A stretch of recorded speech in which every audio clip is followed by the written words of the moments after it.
বর্তমানে মেয়েরা অনলাইন প্ল্যাটফর্মেও কিন্তু ঝগড়া করে। হাতাহাতি কিংবা মারামারি না করে একে অন্যকে সাবলীলভাবে কথা বলে ঝগড়া করে। কিন্তু এই ঝগড়া যদি আমাদের গ্রামে হতো তাহলে চুল ছিঁড়াছিঁড়ির পর্যায়ে চলে যেত। তাদের থামাতে যেসব মহিলা আসতো তাদেরও ঝগড়া লেগে যেত। বলা যায় এলাহি এক কাণ্ড।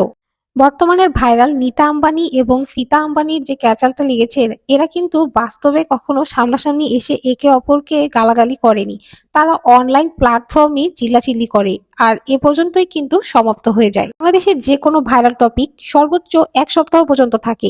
এরপরে কিন্তু মানুষ ভুলে যায়, অর্থাৎ যে যার কাজে ব্যস্ত হয়ে পড়ে। আবারও দেখবেন পরের সপ্তাহে নতুন একটি টপিক তৈরি হয়ে যায়। ফেসবুকের কল্যাণে মূলত মানুষ এসব নিয়েই কিন্তু এখন বেশি ব্যস্ত। কে কোথায় কি করছে, কার ঝগড়া কার সাথে লাগছে, এসবই চলতে থাকে। বর্তমানে দেশের কি অবস্থা এসব নিয়ে কিন্তু কেউ চিন্তা করে না। দেশের কথা নয় বাদই দিলাম, তার জীবনে 2 সপ্তাহ আগে কি ঘটেছিল কাউকে জিজ্ঞেস করে দেখুন, সে কিন্তু বলতে পারবে না। কিন্তু 2 সপ্তাহ আগে অমুকের সাথে অমুকের কি নিয়ে কথা কাটাকাটি হয়েছিল এসব কিন্তু মানুষ ভালোই মনে রাখে।